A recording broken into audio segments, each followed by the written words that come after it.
Good morning. Today is Earth Day. So everyone's got to recycle and go hug a tree. Earth. It is Earth Day. So to do my part, I will be recycling some paper today and reusing my water bottles. To celebrate Earth Day, I will not be using paper straws because those are harmful. It's harmful to me. It literally is. Yeah. It's poison in there. It harms me. Yeah. And it's not good for the greatly. environment. Yeah. That's very true. So today's Earth Day, so I guess recycle everybody, I guess, if you want to. Save the turtles. Dude, if you had to save one species, like it's like Noah's flood, but you can only save one species, who'd you save? What would you save? Mosquitoes. I don't know why you would say that. Lizards. No, just one. Elephants. Just elephants? Tigers. Okay. Yeah, I don't think you understand the nature of the question. Golden retrievers. I would. Because that's a well-kept secret. Did you see that? Yeah. It's so good, right? Yeah. Zoe. Yeah, I'll probably save golden retrievers, to be honest. Yeah, after that, I want a golden retriever. So my brother has one. I still don't want one. He's a good dog. They shed a lot of fur. Tahoe. Yeah. So today we are talking about current events. Because we're staying current because it's Earth Day and we want to be current on this earth. So we're talking about some current events this morning on the Dear Church podcast. You are again listening to the DCP. Take my will and make it thine. It shall be no longer mine. Take my heart, it is thine own. It shall be thy royal throne. It shall be thy royal throne. Welcome to the Dear Church podcast, where we exist to fill your ears and your minds with the study of God to see the world as disciples of Christ. My name is Sam Yang. I'm Junsuk. And we have with us Pastor Eugene Kim. And we are going to be news anchors today. No, news anchors just give the news. We're going to be News mentioners. no, like I want to break down the news. Who's the news breakdowners? Analysts. Mathematicians. We're going to be analyzing the news this morning. We just have 4 different stories that we are going to be going through. And today is it's Chunsuk's segment. Oh, I thought you were going to say his birthday, but that passed. Yeah, I don't think it's his birthday. Yeah, I think that's in February, right? Yeah. Yeah. But it is my birthday soon. It's Pastor Paul's birthday first. He's 60 this year. I think so. The big 6-0, big guy. Congratulations. So we're going to be going through some news stories and ultimately the point of this episode and the reason why we have current event segments and the reason why we're going over certain current event stories is because we want to have a better understanding of the world around us through a biblical lens. And I know we continue to say that over and over again, but it's to see the world as God has instructed us to see, using his word as the standard and as the light. And we want to compare everything to the word and hold everything to the standard of the word. And if it doesn't live up to what the word says is good, then we discard. And if it's good, then we keep. It's pretty much what it is. And we're talking about fashion today, which everyone knows I'm a very big proponent of.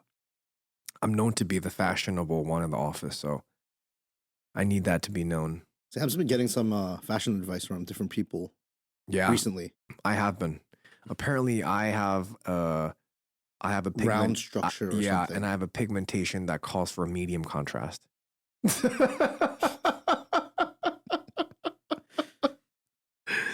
It means I'm dark yellow. So today we're going to be talking about some current events, and Junsuk will be Like, what is the word? I'll just do it. Okay. For our first piece of current event today, Why are you yelling? I have to enunciate. I'm like a news anchor right now. Acts29 is losing members in their church planting network. Acts29 is a church planting organization, and this is what they say on their website. Acts29 is an organization and global network of churches bound together by relationship, theology, and mission. And this organization has Matt Chandler, whom we've talked about on this podcast, as their executive chairman. And they have this annual process where different member churches are able to renew their partnership with the network. In 2023, they had 509 churches. This year, they only have 220 churches that renewed. And it's not only Acts29, but these broadly evangelical organizations seem to be on the decline over the past couple of years. We've seen things happen with the Southern Baptist Convention, with the Gospel Coalition, and yeah, a lot of churches seem to be shying away from these organizations. So looking on the Twitter sphere, there seemed to be a mixed review of people's reactions.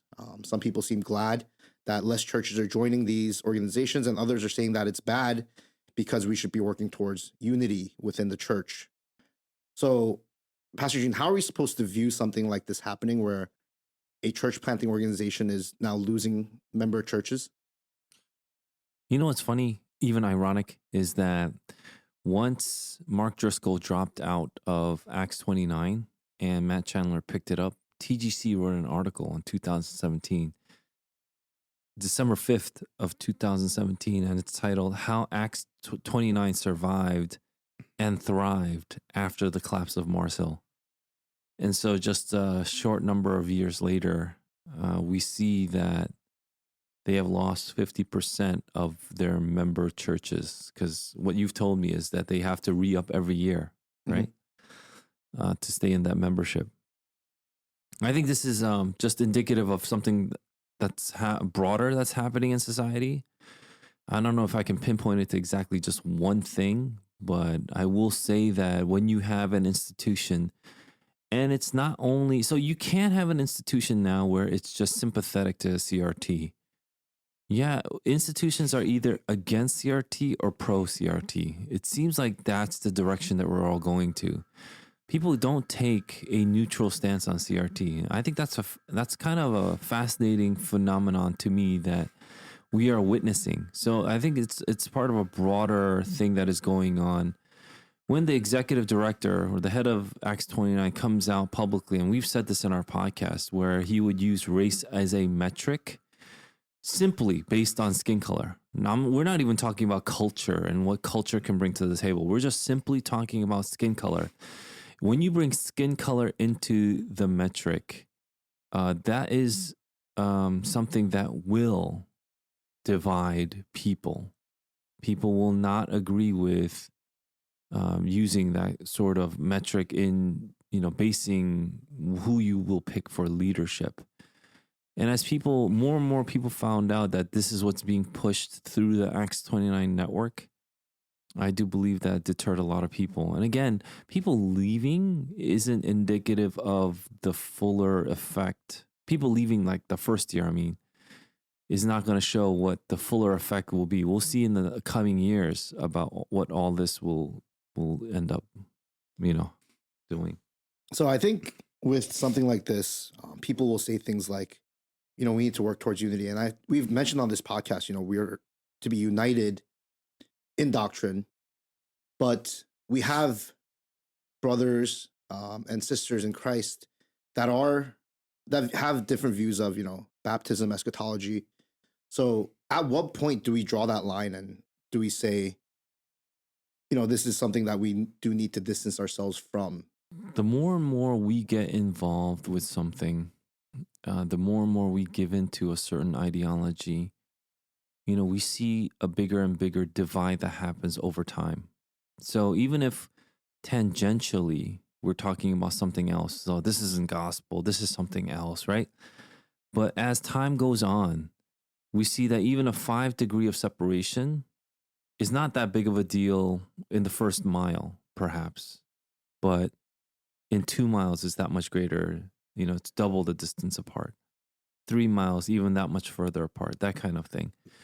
And so when we look at this, it's not that we don't want to keep unified. And I do think that there are things that we bicker about that we shouldn't. And we want to stay, in a place where we show grace as much as we can. But this is what we have been saying from, I don't know how many years now. Critical race theory and all its components is not, it's just not compatible with any of biblical doctrine. It just isn't. And the more you adopt that, and the more you start to adopt this worldview that skin color affects everything, because it could affect, you could say, well, it doesn't affect everything. It affects a little. It affects a little. Can we at least admit that? And then what happens then? You have to take the next step. Well, if skin color affects a little, then we should make institutional changes so that skin color doesn't affect at all. What do you mean by institutional changes? What do you want to change in the institution? So do you want to punish somebody for treating someone with a different skin color differently? Great, treating someone differently, period, should be punished. You know what I mean? But just simply on skin color, we're going to add new rules or different rules. And that's where we start to divide further and further away. We want to stay united as much as we can, but it has to be a standard that is biblical and not CRT. CRT, we want to continue to say, is not. And then culture-wise, we can have fun all the time. Are you kidding me? Like even when Virgil Walker came by, he looked at how I dressed and he would say, you would fit right in with the black church, right? And you guys were all there when he said it, right? Because of a certain dress or a certain kind of style, you could fit in with a certain culture. That's great. But it's not like he's not saying to me, oh, you are black. He's not saying that. He's talking about culture. And so culture can be derived by the way you live, what you eat, the community needs that you have, how you interpret your surroundings, meaning, what kind of climate you're in. And all these things can, somehow form your culture. I'm not talking about cultural differences. We're just talking about skin color. When you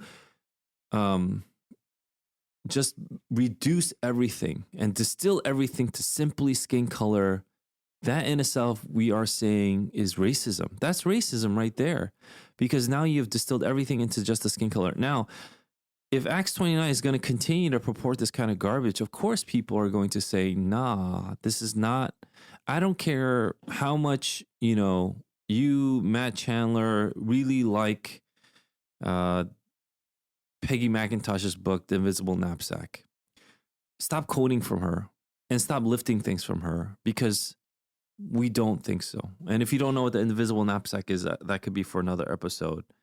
But it's basically the metaphor that is the title in regards to race and the biases and the stereotypes that we carry. But when you start to put the word gospel, Bible, Christian all over what is CRT, then we have to say, no, this is not right. It is not grace to be anti-racist. In fact, it is sin to be anti-racist, because anti-racism in the way that was described and defined to us is not correct. And so that's what we want to continue to purport in our podcasts. Again, this was kind of a summarized version, right, of what we've been talking about for many years. So hopefully this isn't a new topic for anybody here. Maybe we should make our own thing. No, it makes, but yeah, you're right, because it makes me sad, because we were so excited. We even introduced Acts29 to some other people too. It's like, Acts29 looks like, and this is obviously many, many years ago, but Acts29 seems like it's picking itself up. It's going all right, and they're a support system. When we went to Ligonier like 3-4 years ago, they had an Acts29 table, didn't they? Or one of the conferences we went to, I forgot if it was T4G or something like that. But they had an Acts29 table, and we were wondering if we could join their circle as well. And so those are all the things that really appealed to us as a church because we weren't in a denomination and we could really use a support system. Like we as a young church that's still learning and growing and maturing, we wanted a support system, something like Acts29. And it is quite unfortunate because I bet we're not the only church out there that thinks like this and is experiencing the things we are experiencing. And so a support system like Acts29 would have helped many churches potentially. Do you think then, so, I mean, like you said, we have talked about Acts29 before. We've talked about TGC, T4G, Ligonier. We talk about all these big, like, I guess, groupings of churches. I'm curious, because these groups put out resources for churches, I'm wondering, like, at what point do we not subscribe to them anymore? So I know that with TGC, we had some instances where they put out some stuff that we disagreed with, and so we're kind of shying away from TGC a little bit.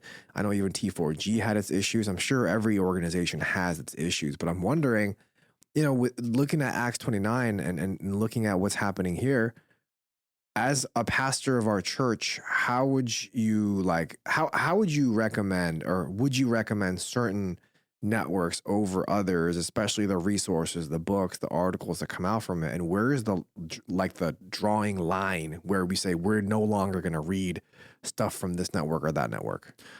So that's a really good question, because it brings us to the broader question, which is when we join an institution, they can't have, let's say, a more precise set of rules like a local church has. It needs to be broad. Right. And so how broad can we go, I think, is the question.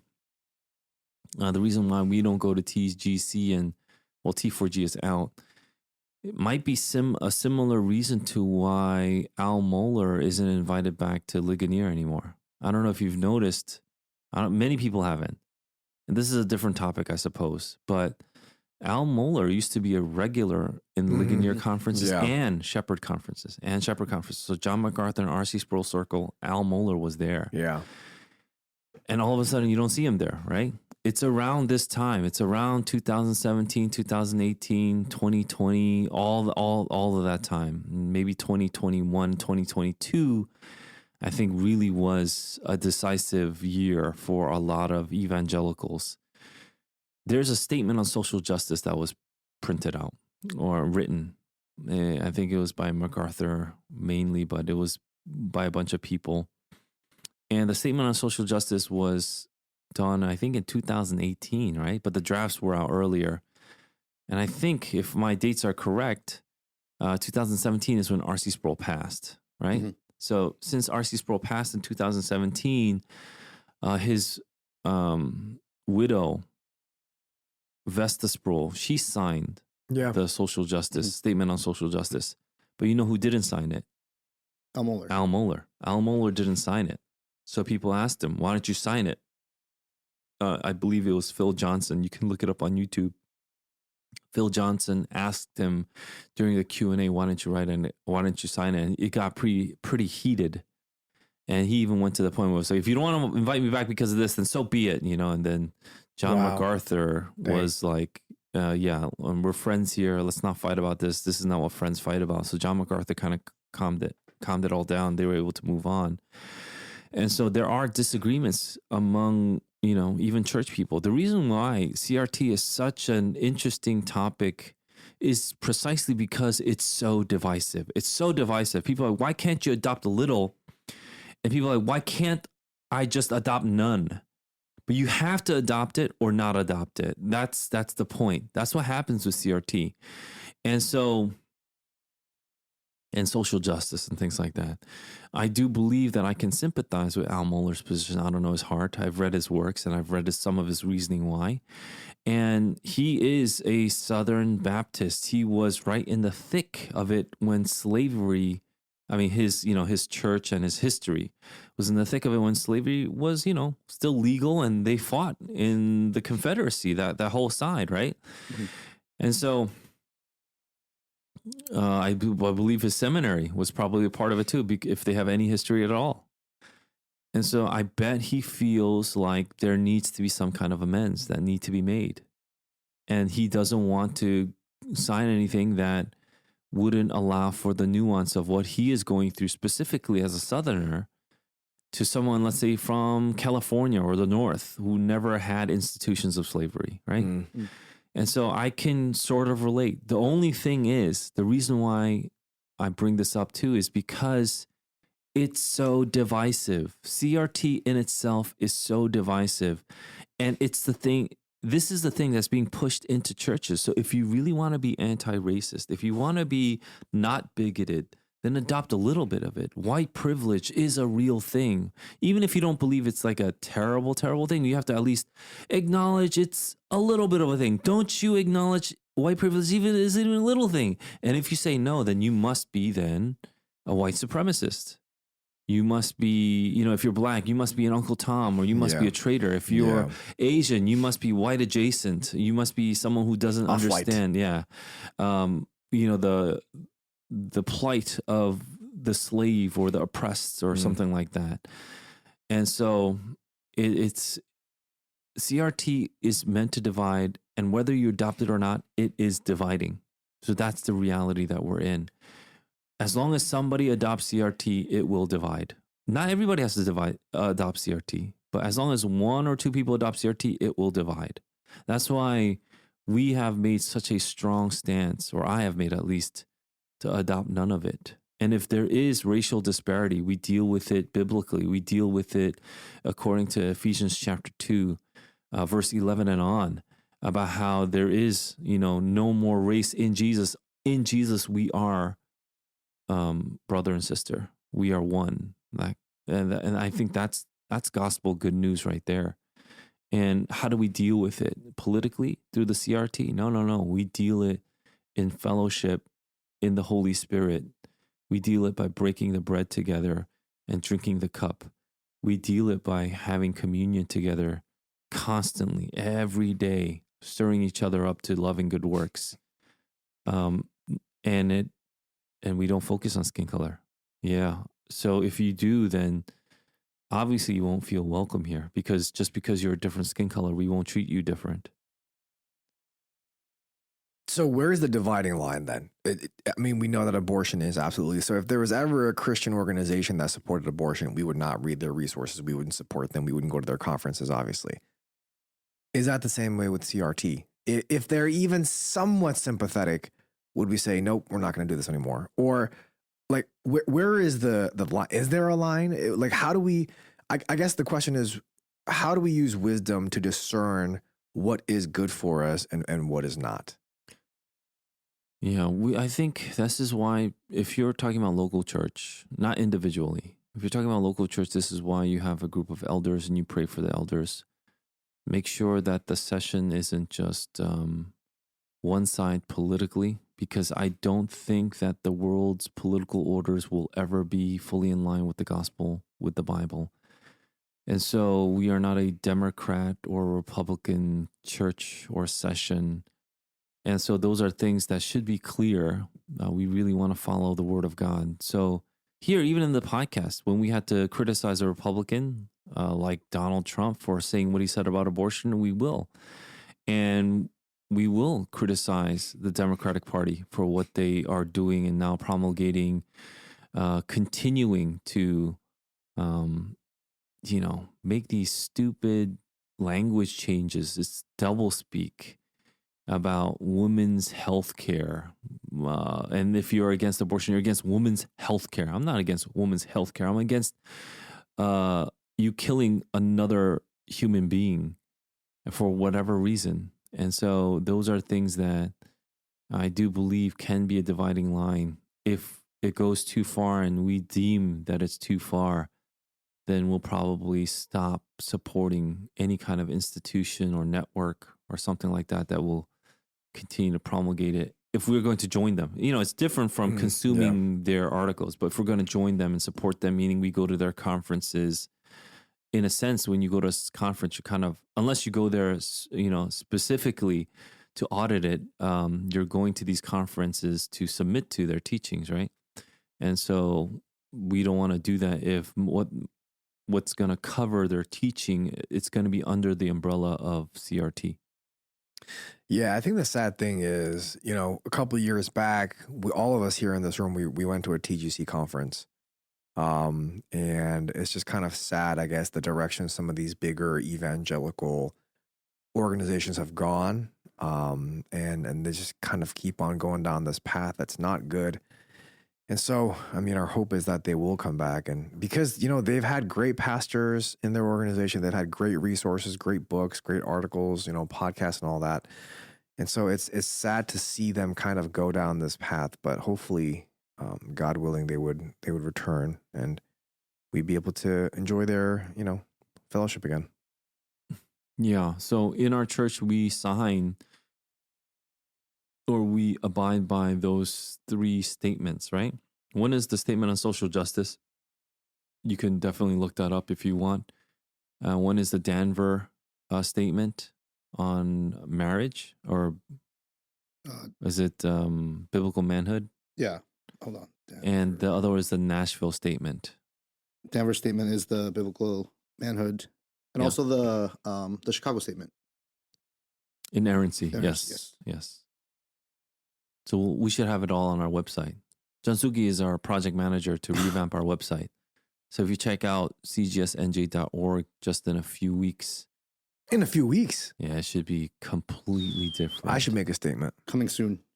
Yeah. The Mawa statement. Stop disclosing where I reside, please. Moved. It's a big town. It's going to be hard to find you. There's very few Koreans in that town, so please. If you see Ernie's, you've gone too far. No, actually, no. I'm not going to say anything because that gives clues. Yeah, you live in a cluster of houses, right? Please, please. It's just please. Real too much. Yeah, we've said too much. Moving along, I wanted to talk about minimum wage. Minimum wage for fast food restaurant workers was raised to $20 in California under our favorite Gavin Newsom. And this is very interesting. So that's the minimum wage for fast food workers in the state of California is $20. Now, the question that I want to ask is, does this support or go against biblical principles? And I want to talk about minimum wage in general as well. So the biblical principle of wages is that the worker is worthy of his or her hire, his work, and that people are paid fairly, right? You don't want to cheat people. And we want to make sure that everyone is paid fairly. So I guess that's the question. Is minimum wage a biblical fair thing? And I know that a lot of people respond to, I guess, arguments against minimum wage, saying that it's actually, minimum wage is a response to misuse, abuse of employees, mistrust of owners. But the argument against minimum wage is that in a free market, the market establishes what a fair wage is and not some arbitrarily decided amount that we just slap on $20 and say, this is the minimum wage now. So I think, there might be a couple different sides to this. On one side, the law is fast food workers, right? Specifically fast food. And just kind of looking at the landscape of those who work in fast food, we could see that fast food workers are possibly one of the most oppressed in that many times more often than not. The fast food industry is not really an industry that a lot of people with options would like to get into or choose to go into. Many times the fast food industry is served by those who are from a different country, different language, perhaps different culture, lower education perhaps than the standard job in America. So I get it in that it is an effort to help those who may be oppressed by those who are more educated, who can speak the language, know the culture of America, not necessarily white, but because these are foreigners, they may be taken advantage of. So I get that. So in a way to protect them, minimum wage, especially one this high, could be to protect them.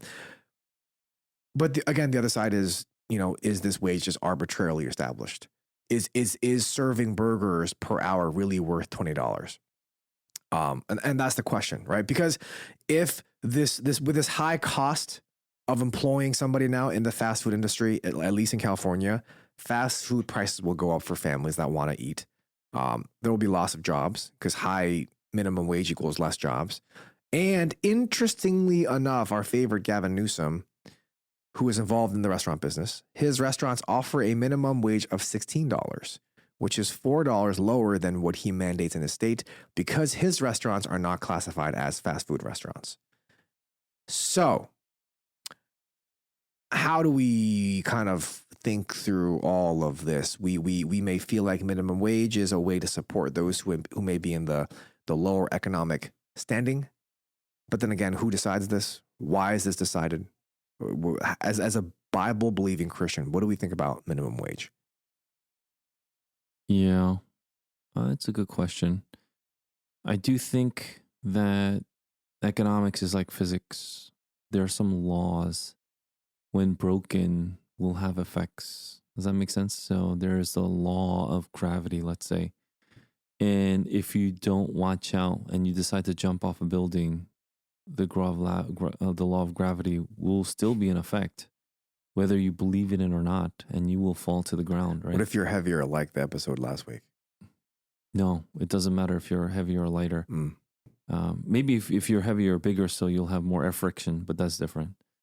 But yeah, when you're dropped at a certain height, you'll get dragged down by 9.8 meters per second, an acceleration. Squared. Yes. And all of that, you need to square root that. Yep. No. No, I didn't. I preemptively said yup. It's just squared.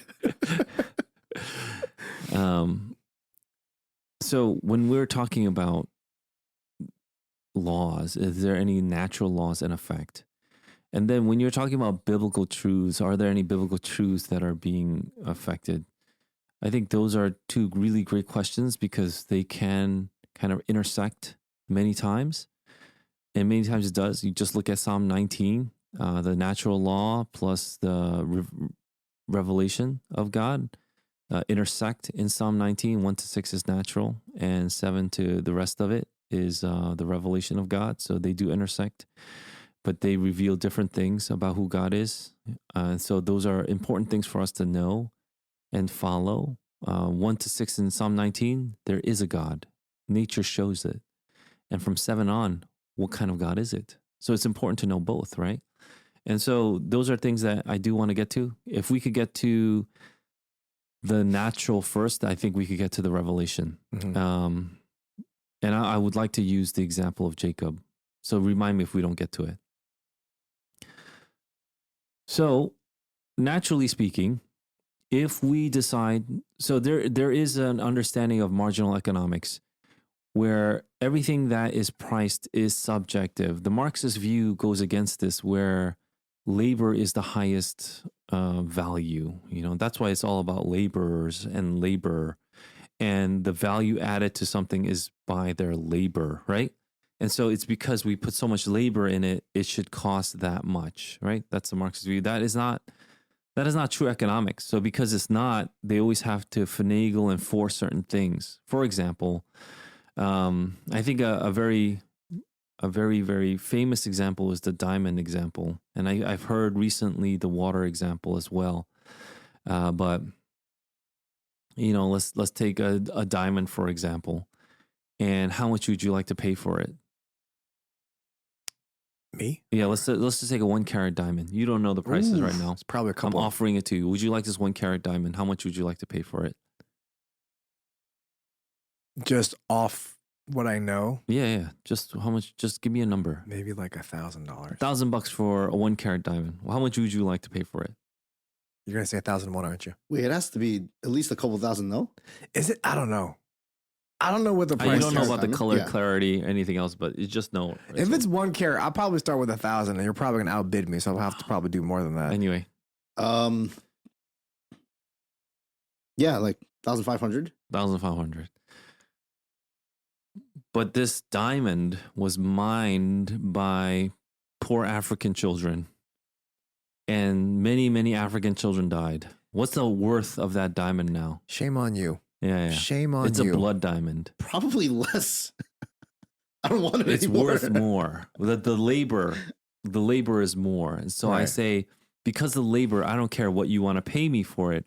I'm going to charge you. Now, forget about the diamond. Let's go to water. Let's go to water. I give you a cup of water. How much would you like to pay for the cup of water or bottle of water? $1. How thirsty am I? Yeah, $1.50. $1.50. It depends on who wants it more. Why can't I just say the labor that went into packaging and distributing and selling and retailing this water, I'm going to charge you for that. Why can't I just say that? And so now every time, so this is where a lot of young people get confused, okay? And the reason why I'm giving you this example is precisely because so many young people get confused. They'll say, yeah, that makes sense. That makes sense. So all this labor costs, what was put in it. And let's say we go all the way down to the labor costs of minimum wage, right? All that stuff. And we put that all into effect. And now I say, if you really want this bottled water, it's going to cost you $5. Okay. Now, are you going to buy it from me? For $5? Yeah, for $5. Probably not. You could just get it from the Colie machine here, right? Yeah. So we have a filtration system here. So might as well just drink water. Why would you buy it from me for $5? It's definitely not worth $5. So you have made the conscious decision that this water is not worth that much and you won't buy it. Okay. Which means that pricing is subjective. It means that you have decided in your head, this is worth this much and this is not worth this much. And this is where marginal economics comes into play, where pricing is subjective in a real sense. When you say pricing is objective, then you start to force a lot of things. And when you start forcing things, you don't let the mechanisms in economics, in the science, play out. And so now I'm going to appeal to you by saying, don't you feel sorry for these workers who are making $5 an hour, can't feed their families, working in McDonald's? It's so unfair. Now, that's a very simplistic take on it. And the reason why I say simplistic is because all these people are taking that exact same take. When you look at McDonald's, there's so many other factors that come into place. Secondly, even when I just focus on the worker themselves, raising that will raise the price, will raise the price of a burger. No longer is it going to be like, oh, this seems like an affordable thing for me to eat. This thing is, if I really need a Big Mac, it's going to be forced upon, it's basically foisted upon us. Like right now, California, because of that minimum wage, people are taking videos and pictures of putting like Big Mac meals and stuff online. They're posting it. It's as high as $25. Oh my gosh. They can't afford otherwise. And there's other videos out there that people have completely. So I went to this restaurant with a brother in our church the other day, and this restaurant, they already had robot servers. So they come to your table and they had to say, please take from tray 1. And after you take from tray 1, press confirm. And so now these robots are now serving us. And so I've seen these videos where some places have robots stocking inventory, and those robots are controlled virtually from like India or China. What? And they're paying these Indian and Chinese kids like $3 an hour. And so it's like a little kid. They're just working as a robot and they're getting paid $3. And so now we're out of a job. So just naturally speaking, it doesn't go with the science, or it doesn't make sense with even if you just took economics 101, you know about supply and demand and how that affects pricing and things like that. But when you take all of that out of not into account anymore, and you just want to force in prices saying, let me just say a number and that's what we're going to get paid. Why not $60 an hour minimum wage? Look at all these billionaire CEOs. They're so greedy. We should pay our workers $60 an hour. Why not $60 an hour? Yeah. Why not?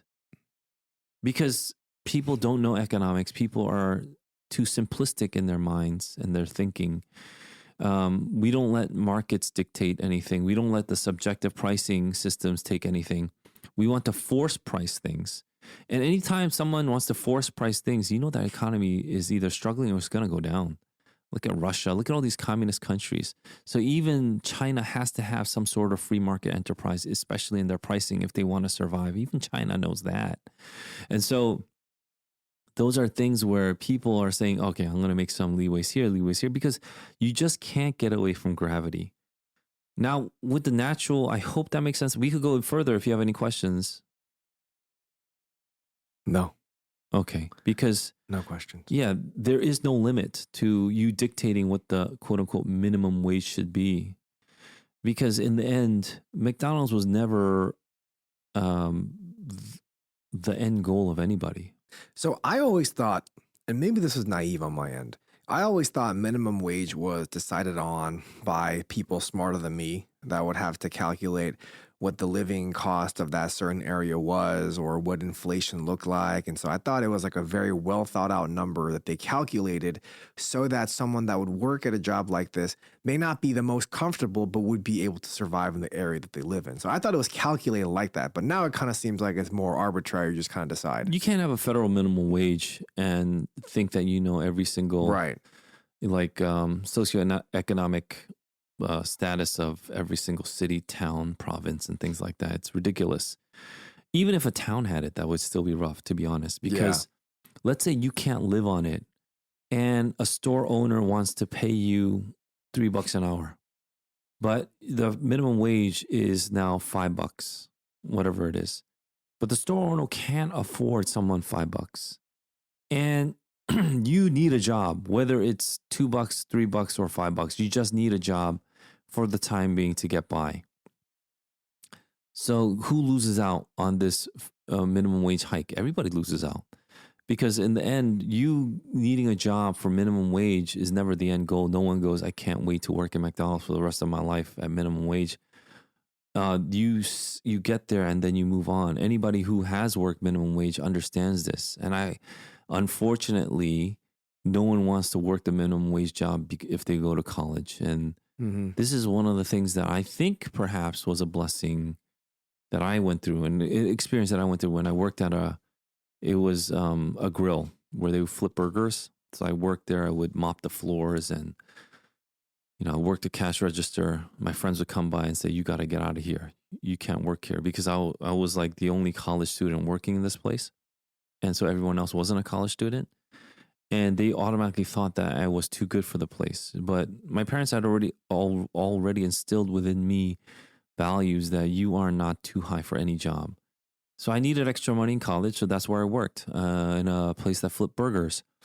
But I gained valuable life and work experience in that place. I was able to make friends with people that weren't of my socioeconomic status, and we were able to have camaraderie, friendship, work together well. All these skills are learned, by the way.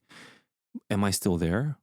Was I still there after a year or 6 months or 3 months, or whatever length I worked? No, because it was a process of you learning and growing. If they forced $20, maybe one worker would be there. 2 workers, 3 workers, definitely not the 7, 8 that we had there at the time. And so that place couldn't survive. You couldn't survive with less than like maybe even 7 workers, and they had 8, and the manager was there. That means that place would close down. The whole economy is affected when you just mess with minimum wage without understanding the circumstances around it. That's just natural law. That's something that should be so obvious and evident to people, and we miss it because I guess, we're in a place now where we miss the obvious. But what if people would respond and saying, well, this isn't a private restaurant. This isn't this is an owner run, but these are mega businesses. This is a fast food chain. And so I think the fast food chain can shell out a couple nickels here and there because they're all rich, right? So no one's shutting down a mom and pop store. These are fast food chains. So isn't it okay? Yeah. And this is, that's obviously a Marxist way of thinking. It is definitely more communist to think that way because you can afford it. You should give it. Instead of understanding what is this worth, though? What is this worth and how much are you willing to pay for it? And so because someone is rich, do I deserve to take from that person? That's called stealing. That's called robbery. Theft. Yeah, and that is against the Bible. There is a reason why some people are richer than others. And there is a reason why people take risks because of that. You know why America has by far the most inventions of any other country in the world, the most enterprises, the most startups. It's because we have an economy that encourages it. You take the risk and you'll most likely fail, but if you succeed, you'll be rich. People take that risk then. And people understand it's not a gamble. It's not a gamble to start a business. In fact, every business, the last statistic I heard was like 1 out of 8.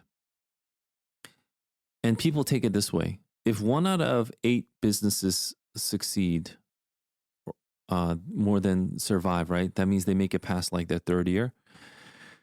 Then all I have to do is start 8 businesses.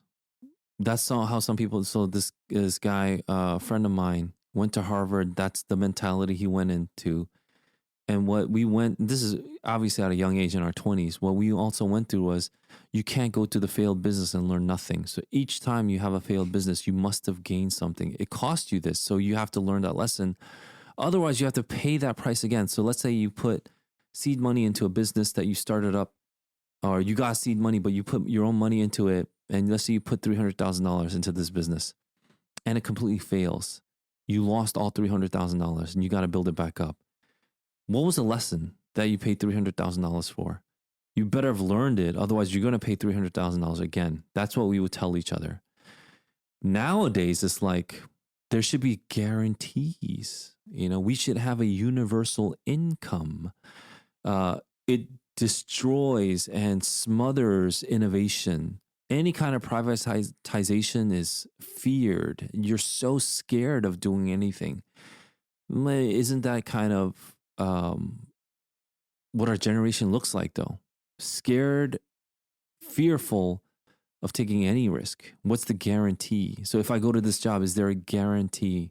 People want jobs and sometimes they didn't know if they're going to get paid. It depended on if the owner got paid, and then he was good to you because he would be honest. If he got paid, you get paid. And so he distribute well, that kind of thing. That's exactly how it even worked 2,000 years ago. After the day's work, people would give out the wages, right? But now it's like, is there any guarantee? So it's no wonder to me, more and more people are turning to the state because they do believe that the government is the ultimate power. It's the state, it's the authority that can secure my needs. And we do take less and less risk. We're more and more risk averse when it comes to, monetary policy and things like that in our own lives too, let alone not just the government. And so when we're just talking about common sense, which is physics, which is economics, which is science, which is what God has placed into effect, and we go against it, is it any wonder that the economy fails? And then all these economists, quote unquote economists, are coming out and saying, oh, inflation will be just transitory. How can inflation be transitory if we keep on pumping money into the system? You just can't keep on printing money into a system and expect inflation to be transitory. So our Secretary of Treasury, Janet Yellen, came out and she apologized recently saying, I said it was transitory and it's not transitory. And no one covers that stuff. They kept on covering stuff where she kept on saying inflation is transitory. But when she comes out, this is like last week or 2 weeks ago, inflation is not transitory. It's here to stay. Boom. There you have it. All this stuff about people supporting all these crazy monetary policies, which kept on pumping money into our system. We need these kind of programs. We need to do this. We need to do this. And when we said, oh, we don't have money for that right now. It says, okay, we just need it. Are you going to say you're not going to feed the poor? How dare you? You're going to have people die? How dare you? And so what are you saying? The government needs to do this to save people. And so more and more we see the government needs to save people. It needs to save us. And yet now we're seeing precisely that the government is killing us. The government is raising up all our prices of all the goods, where you can buy less and less and less and less to eventually nothing. Where, we showed you a picture of the Costco in Canada, right? I showed you the picture of the Costco in Canada, where a bunch of chicken drumsticks cost $212. But Canadian dollars, CAD. Yeah, so it's about $180. I don't Still know, expensive. whatever it is. Imagine paying $180 for like a dozen chicken drumsticks. I'd be a vegan. That's crazy. But people are like, oh, we still got to keep this monetary policy. We got to save the poor. Like, people don't understand that the government makes things worse by doing it. If you want to help the poor, you help the poor. That's how we do it. The church is the one that distributes the food, but never did we see the state actually come in and bring in to save and make the poor flourish, because that is a moral issue. The poor is a moral issue. It's not a state issue. And when the state takes over moral issues, that's where we're going to the Bible now. It has overstepped its boundaries. And now we see a tyrannical form of the state kind of growing more and more. You wanted to mention Jacob. Yes. And so this is where I do think that a lot of pastors might even be shocked that I'm saying this, because let's do a hot take. Oh, Is that okay? Everybody that calls Jacob a deceiver. Oh no! What are you gonna say? No, everybody calls Jacob a deceiver. Everybody calls Jacob a deceiver. Wait, They his said name that's the name, is it's deceiver. Deceiver, yeah. No, what's the other name? Ankle grabber. He did grab ankles though. Well, actually, one pair, I guess, just one. He could be deceived or the deceiver. Well, why don't we look up the passage? What that is, Genesis 25 verses 24 to 28 reads, when her days to give birth were completed, behold, there were twins in her womb. The first came out red, all his body like a hairy cloak, so they called his name Esau. Afterward, his brother came out with his hand holding Esau's heel, so his name was called Jacob. Isaac was 60 years old when she bore them. When the boys grew up, Esau was a skillful hunter, a man of the field, while Jacob was a quiet man, dwelling in tents. Isaac loved Esau because he ate of his game, but Rebekah loved Jacob.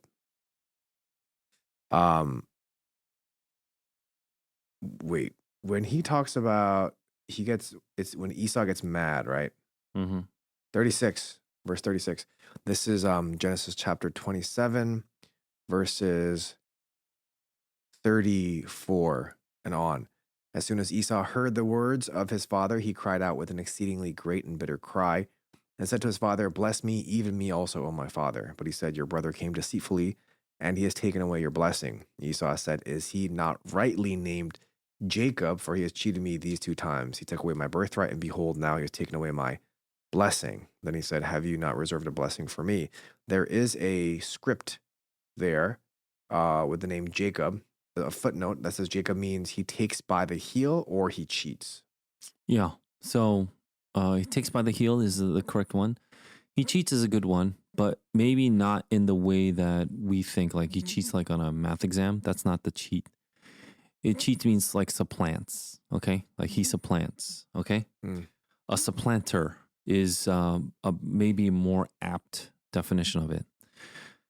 All throughout Jacob's life, he is faced with a choice of either being supplanted or being the supplanter. Does that make sense too? Mm-hmm. So he should have come out first or something like that. And then, he wanted to. He brings him back and that kind of thing because he was grabbing onto the heel of Esau. We look at, everybody knows about the birthright. Everybody knows about the blessing. I think most of us here know about Laban, his cousin, right? How he cheated him of his wages and then Jacob cheated him back. Mm-hmm. So the supplanter. In the very end of Jacob's life, what happens though? He's been fooled for how many years that Joseph was dead. And no one remembers that part. They don't attribute it to Jacob, but you should. If you look at Jacob's life, it's either he's the supplanter or the supplanted. And then it says he will be the supplanter. He will be the one that wins in the cheats, right? And so the hot take that I have is economics. Now you see, right? Yep. Yes, definitely macro. Yeah. Look, he offered his brother the stew for his birthright. How much are you willing to pay for the stew for the birthright? I mean, how much are you willing to pay for the stew? If you're hungry, give me your birthright is what he offered, the price that he offered. And Esau was like, what's it matter if I'm dead? Give me that thing. And he despised his birthright from then on, right? And that's what it says in the Bible. He offered to him a price that it was not worth. Right. Esau was like, what does it matter if I'm dead? Was he really going to die? I don't know. But even if so, even if he really was going to die, is his life worth the birthright? And to Esau, easily. But not to Jacob. He's just hungry though. Like he was just tired. Yeah, but not to Jacob. Jacob valued that birthright. So the birthright to two people cost different things. And because one person understood the cost of it, his life revolved around it. That's my hot take on it. Obviously, he didn't do everything right. Not even going to argue that point. But if I am going to really continue on this hot take, that section that you read, right? What did God tell Rebekah? Read that line again in verse 23 of chapter 25. Verse 23 of chapter 25 reads, "And the Lord said to her, 2 nations are in your womb, and 2 peoples from within you shall be divided. The one shall be stronger than the other. The older shall serve the younger." Even before they were born, God tells Rebekah, which I'm sure Isaac would have also heard and known, is that the older shall serve the younger. They should have known and remembered that. But they didn't. That's my point. So if you're talking about supplanting and deceiving and all this stuff, well, what about this prophecy that God had given them even before they were born? How come that didn't affect their lives? And so when I think of supplanter, it's, well, wasn't this already Jacob's? Didn't God already decide that he would be the one that would be served by Esau? He already decided that. And this is where Paul even goes and understands this. Esau I have hated, but Jacob I have loved. And then we could go into predestination or God's sovereignty there. But what I'm talking about is people always have this really simplistic view of the narrative when they read it. And you miss out on the good stuff, the good chunks and morsels that the narrative is there to teach us.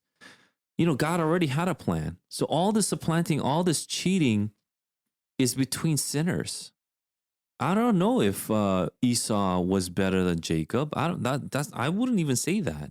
And I don't know that, Isaac was better than Jacob for trying to bless Esau. I don't think so. Isaac was given into food. Was Jacob that much of a deceiver? Was he the thief and the deceiver that everybody claims that he was? Or do you see the nuances in the narrative and there we see the struggle between sin, but then God's narrative reigns supreme in the end, even through the sin of everybody? It's God's sovereign plan that comes into effect. And he told them, even before they were born, what's going to happen. And yet everybody struggles against it. Isn't that the point, though? Isn't that the point? So when people are like, Jacob, this and that, he's a big fat deceiver. It's like, I think you missed the point. If you think that the whole point of this is that Jacob is the deceiver, I believe that you have missed the point. And that's my hot take, because I bet for a lot of us, that's the only thing we know about Jacob. And I think that's false. I think that's just wrong. There's nowhere in the narrative where it actually supports that kind of argument. And once we read into a text, a bias that we've come into, it's hard for us to get out of it. And when I'm talking now, when I bring it back to economics, I think Jacob had the right value on the birthright. And again, it's subjective. It's, because Esau actually did trade it, but the true value did come from God. So that is the revelatory aspect of the value.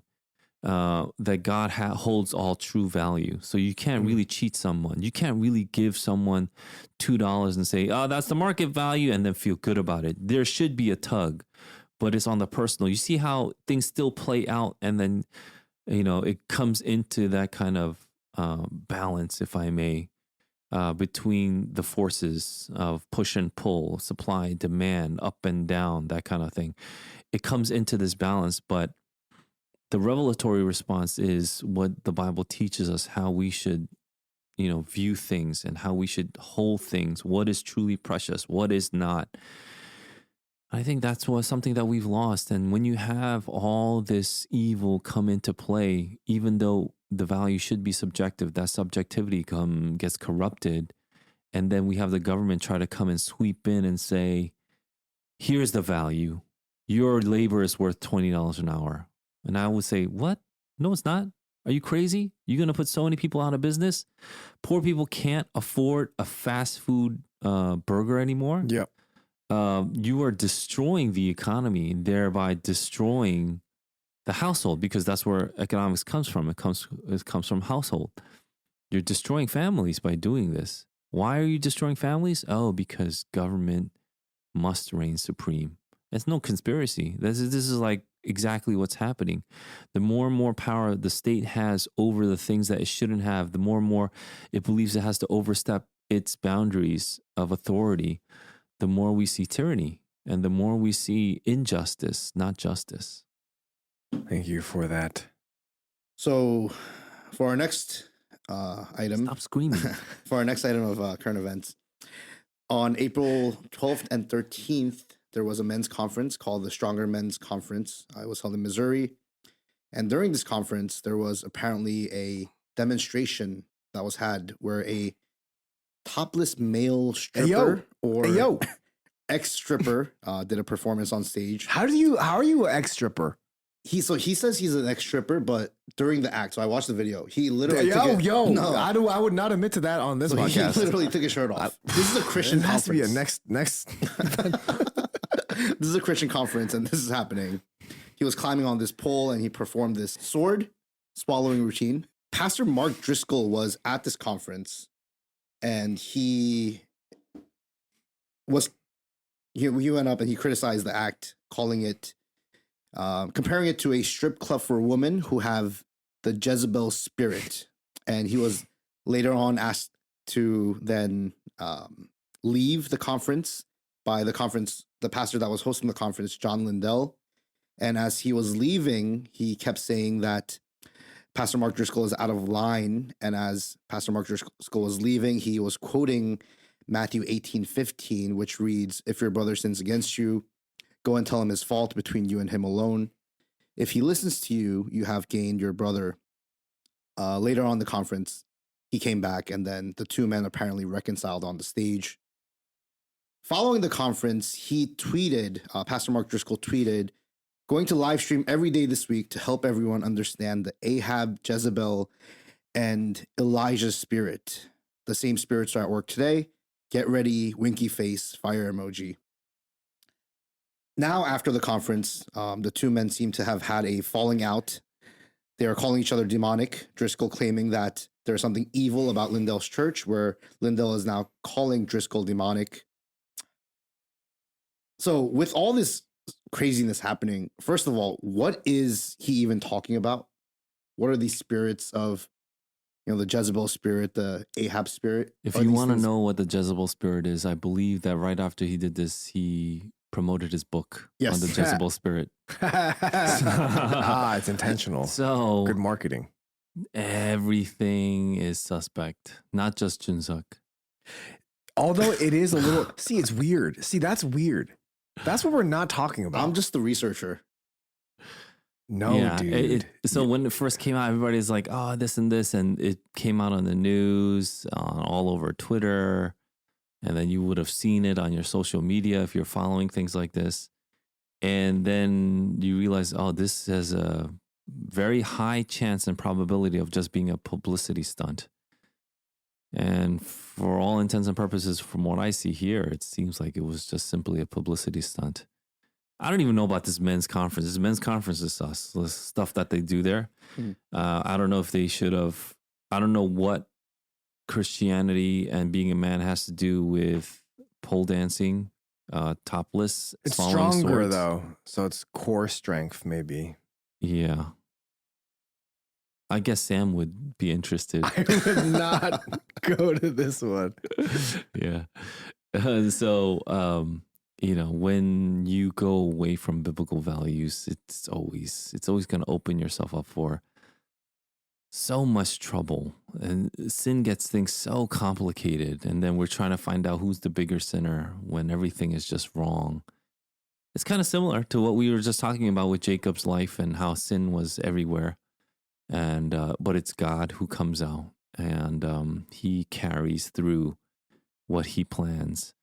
And so even things like this, we see that Mark Driscoll is not qualified to be a pastor. Even at Mars Hill, he was ejected from the leadership position, but he was under discipline. He should have been continually disciplined by the elders of that church, and yet he left and then just started another church in Arizona somewhere. And that's not good. You can't have that happen. This is why I do enjoy and I really appreciate the Presbyterian denomination, because you couldn't just do that. But, if there is no accountability, you can basically do anything you want almost. And it seems like Mark Driscoll is the extreme example of that happening, where he just literally does whatever he wants. And then people are like buying his books and they're like, oh, I'm on Driscoll's side. We can't have no pansies saying that they're men. And so, I'm on that manly side, but he just basically manipulated you into rooting for him, getting viral because of the public stunt that he did, and promoting his book. You're not going to hold that against him, And so there are all these things where I do believe that the Christian must be mindful of and continue to prayerfully engage in especially the hot topics of today. And this is why maybe it's a good thing that we don't respond right away. Maybe it's also a good thing that we don't do current event stuff every day, but even current events, we wait like a week or so before even responding. Yeah. So whatever he was talking about with these spirits, these are not biblical things by any means. I don't know. I haven't read his book. I don't plan on reading the book. But this is the first I've heard of it. And I believe that he wants to coin a phrase, and maybe he'll use some old concepts and he's just repackaging them. I don't know. But, does it make me want to buy his book? Not really. But maybe you could buy the book and you could do the reading. You're a little too deep in right now. So I think you might as well. Yeah. Yeah. So, oh man. Okay. Well, as we were recording, there was a news story that just came up about a man that lit himself on fire.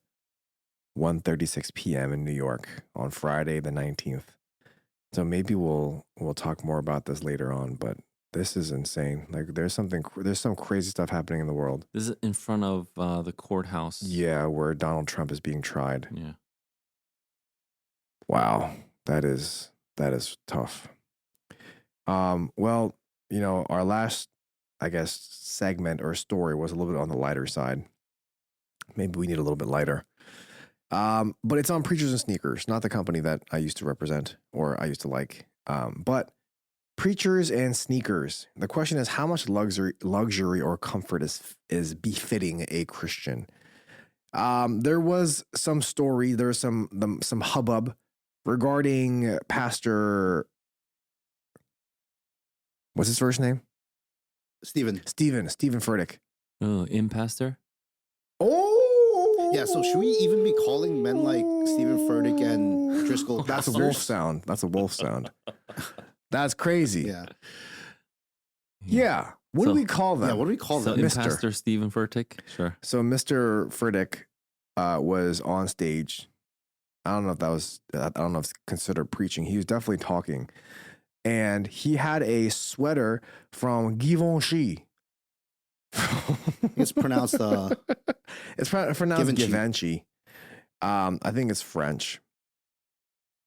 And he was wearing a sweater that cost $1,950. Now, I didn't do the research. Someone else did the research. It was $1,950. That's how much this sweater was that he was wearing. I believe it was on Easter Sunday as he was preaching or talking in front of his church. Yeah, it was like this pink one, right? I don't know, but it on the website it says like something holy sweatshirt, like because it has holes in it. Yeah, which I thought was funny. So if it was for that alone, that would be worth $1,950. But I don't think it was for that. $1,950 meaning $2,000, not Yes. $1,950 like $19.50. I don't think a single sweatshirt now because of inflation. Go to Costco. Oh yeah, It's Costco nice. you can get it for less than $20. I can't find that anywhere. You know the Kirkland ones? I've been looking every time I go. Costco.com. Oh. Yeah, and then look for Kirkland brand. I've been looking for that one. But so $2,000 the sweater, and you know this quasi whatever, this fake whatever pastor is there. Is that okay? Like, is there room for luxury and comfort in a Christian's life? And I know we did a podcast episode on, you know, on enjoying the things that God has blessed us with, right? But I wonder if that's spending thousands of dollars on a sweater, especially on Easter Sunday morning, bringing the focus to yourself rather than bringing focus to the resurrected Christ. Are we being too quick to judge? Can we have luxury, and to what extent? Actually, I saw clips of that, and I just thought, man, that's an ugly sweater that he's wearing. It definitely isn't nice. Why is he wearing that on Easter? But then people started to point out it stands out. So now it's like the expensive stuff are like the ugly stuff, because it doesn't matter if it's beautiful and stands out. It just needs to stand out. And you could make ugly things stand out much easier than beautiful things. So now I got these ugly things being sold for $2,000. Mm.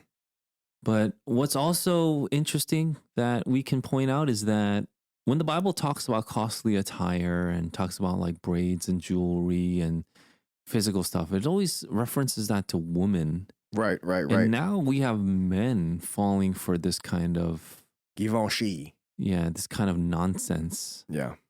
And so, you know, that's kind of how far we've fallen. To be honest, that's how I think, at least. When you continue to give into this, you know, when men wear clothes, it should be for practical reasons, uniforms, perhaps, certain garb that distinguishes yourself for the position that you hold. Let's say a priestly garb, or, you know, a uniform in the military or office that you hold, or things like that. Those are the things that you would wear.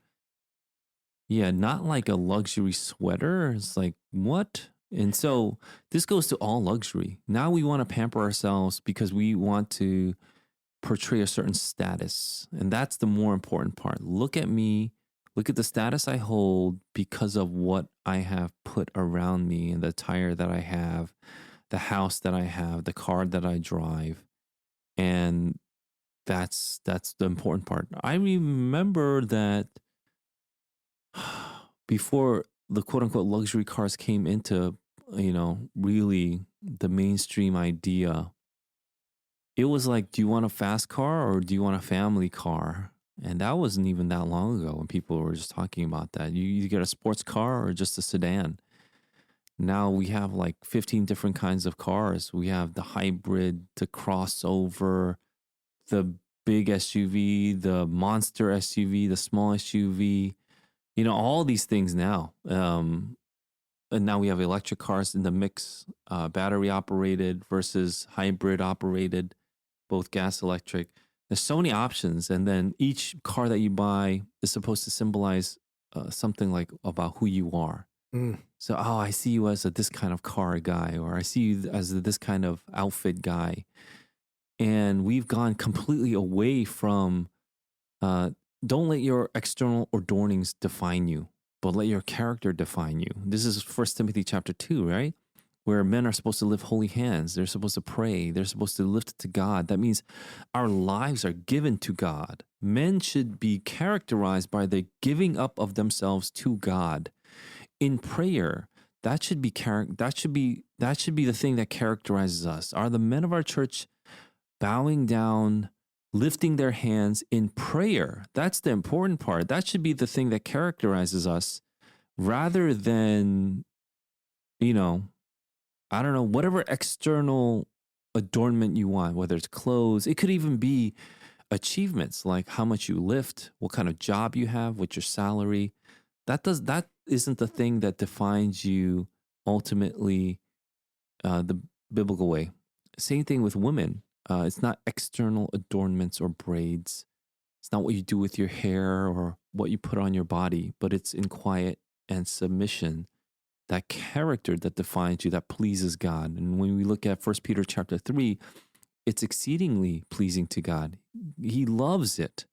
And so when we look at these things, we have gone so far away. Now even the men that we're supposed to imitate and follow, emulate, are wearing like, this is where preachers and sneakers kind of comes into effect.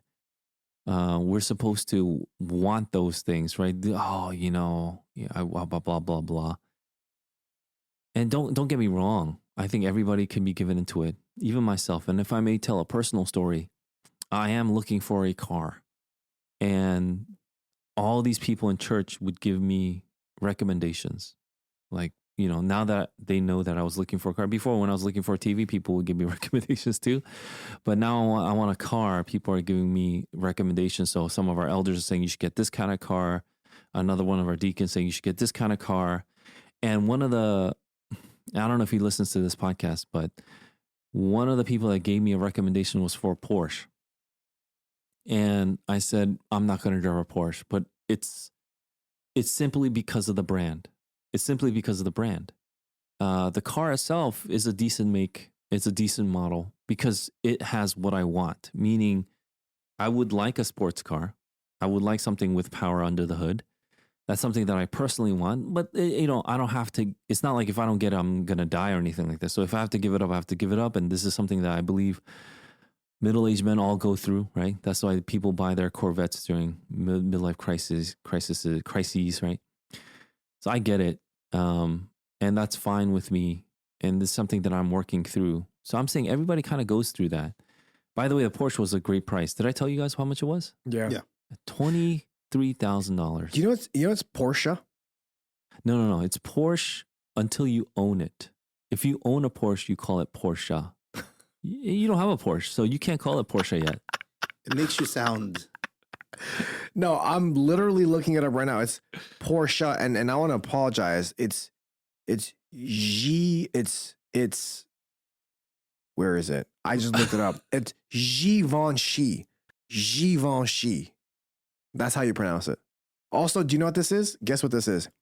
Yves Saint Laurent. Do you know what that is? Saint Laurent. Yeah. Yeah, I thought it was Yves. I think these original pronunciations, I don't know why, it makes people sound pretentious. I thought it was Yves Saint Laurent. It's What's this one? Louis Vuitton.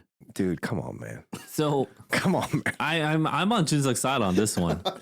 I don't know why we have to say croissant. I think that's stupid. It's a croissant. It's the fact that people say croissant when they want a croissant.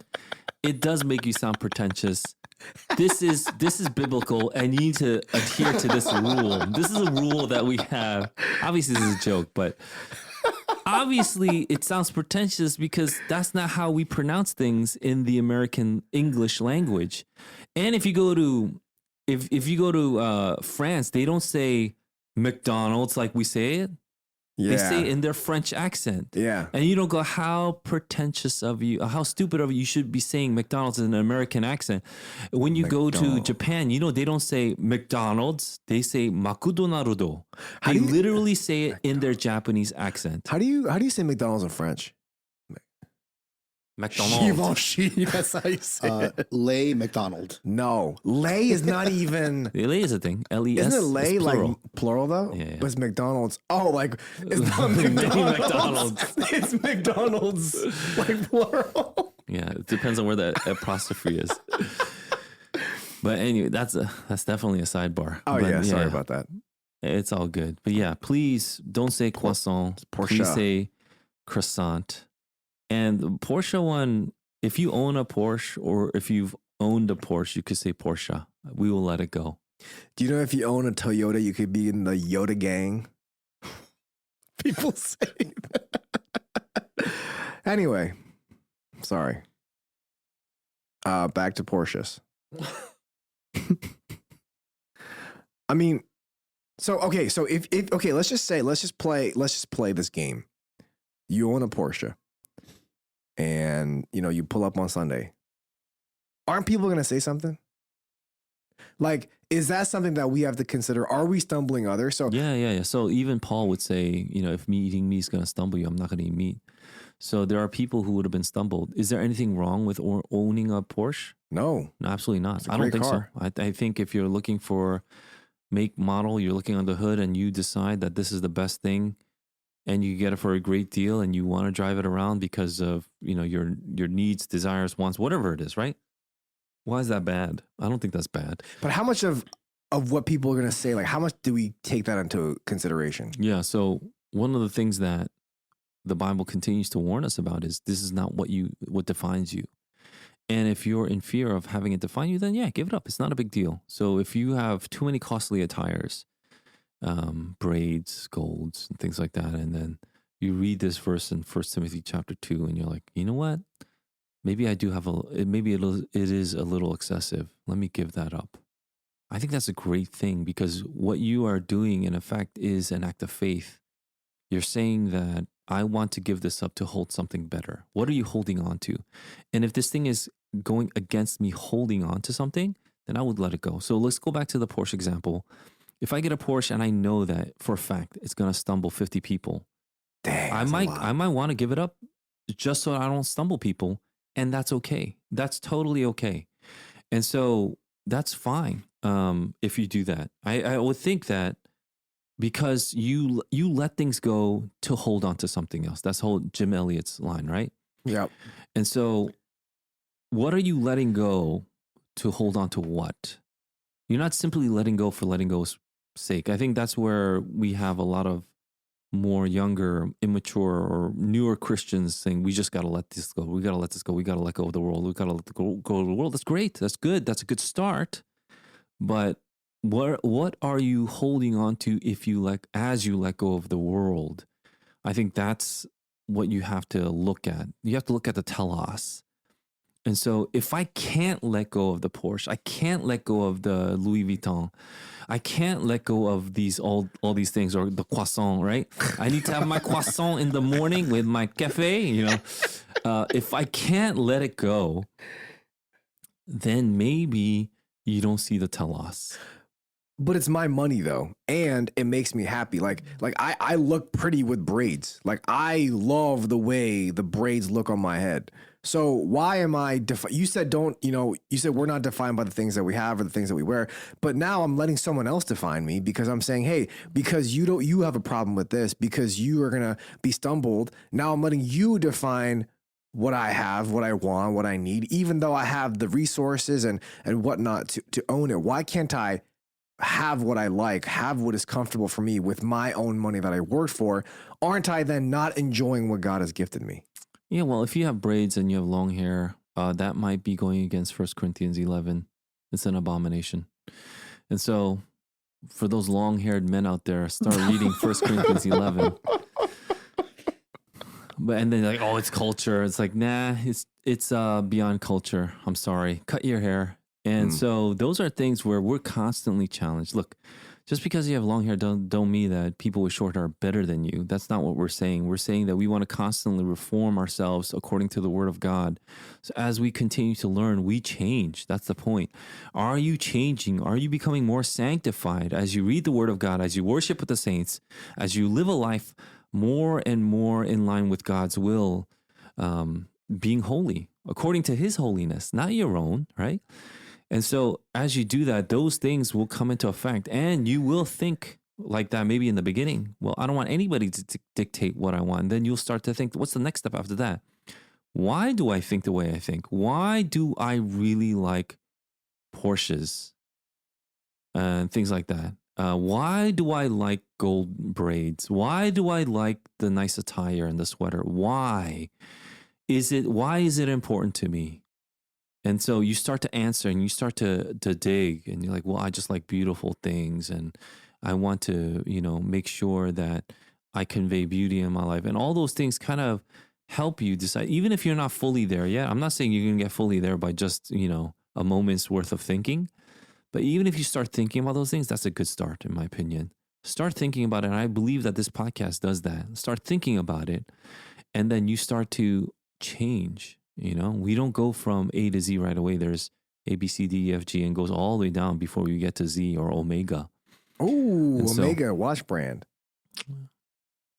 That's what you meant, right? Yes, of course. Timex. But one of those things that we want to make sure that we want to encourage you in is don't walk alone, walk together. Don't walk in doubt or in uncertainty, but walk in faith. We have to be certain of the things that we do not see, hope for the things unseen, right? And so that's what faith is. And so that's how we want to walk. And so you want to look toward the eternal. What lasts? What is going to be, when Jesus comes, things are going to get burned up 100%. All these things that we're going for, if it's going to be burned up, why are we putting so much effort into it? Why do we think so much about the food that we put in our bellies rather than what we truly need to put into our souls? Because isn't that eternal? And yet, how much time do we spend thinking about what's for dinner, what's for lunch, things of that nature? Yeah. And so when you get together, when you listen to this podcast, or when you get together with the saints, when you pray, think about the eternal and have your life shifted toward the eternal. And then these other things is, well, I could have it. I might not have it. That's not a big deal to me. And it shouldn't be. And you should really honestly think like that, because what is the big deal then? The big deal is, am I doing the will of God? Am I encouraging the saints? Am I lifting them up? Am I stirring them up? And so those are the things that you would consider much more greatly than perhaps, do I look good in this? That kind of thing. Thank you for that. That's very helpful because, again, like I'm a huge fashion person, so it's helpful for me to know. Yeah, soon we'll have our video podcast up, so will see how good Sam's fashion is. If you had to rank our office in fashion, I would make top 3, top 50%. I don't think so. Ooh. I think this one you can't win. Dang. Okay. We could just list them out then. Number 1, I think, is me.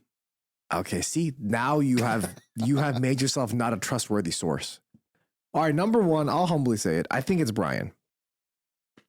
I think Brian is the most fashionable. I think number 2, I think it's Christine. But 3, this is where I could be. I could be here. We're talking about everyday attire, huh? No. Just fashionable in general. No, because on Sundays, Pastor Eugene dresses very differently than he would in the office. I mean, as do I, man. No, I've seen you wear this past Sunday. That's true. He's wearing the same thing he wore on Sunday, today on Friday, just so that you know. Number 3, I think fashionable, because I think Pastor Paul dresses nicely every day, but it's not necessarily fashionable. You know what I'm saying? No, I'm not saying he's bad fashion, but I'm just saying that is kind of a subtle attack. It's like a swiping of the leg, sweeping of the leg. I think I'm number 3. Then I think it's. We stop at 3. I think I'm 3. Yeah. So thank you for that. I think it's Brian, Pastor Eugene. No way! You don't put Christine up there. And then it's me. Oh. She just got married. How dare you? You think you're number 3. And then it's Christine, Pastor Paul, Sam. You think you're more fashionable than Christine? Yeah. That is nutty. That's crazy. Sometimes That's not she true. wears these sweaters. Yo, no. I'm on Team Christine. No, there's no way. Well, Brian's listening. That's you know, I was watching a video of a sneakerhead conference where they sell all these sneakers and people buy, and they went around asking what is the worst or the ugliest pairs of sneakers ever. And you know, everybody had the same answer. Yep. Panda Dunks. Black and Panda white dunks. I have them. That was like, whoa, why does everybody hate on Panda Dunks? And they go, it's because everyone has them? Yeah, it's not hype anymore. It was so hype that everyone has them now. Is it because so many people have it that it's ugly? Yeah. How is that a beauty standard? See, that's what I want to ask. That's hype culture, though. Yeah. So how is that a good culture? So if everyone has it, it has to be ugly. That's why all these ugly things are coming into play. You're not looking for aesthetics. You're looking for uniqueness. Yeah, that's it. Simply aloneness. Yeah. Maybe I am alone. Yeah, I don't think you're 3. I don't. All right. Please submit your ranking to you know our what? Actually do that. Actually do that. Yeah, because I'm curious. Anyway. I don't have to be 3. I think I'm just above you. Oof. He could be 5 and you 6. He'll be satisfied. Yeah. I don't think I'm 6 though. I'll say that. So Pastor Paul wore today these straight leg cuff jeans. Yep. He's been into that lately, actually. Yeah. I noticed these things. Yeah. Yeah. So if you're listening, Pastor Paul, you look great in the.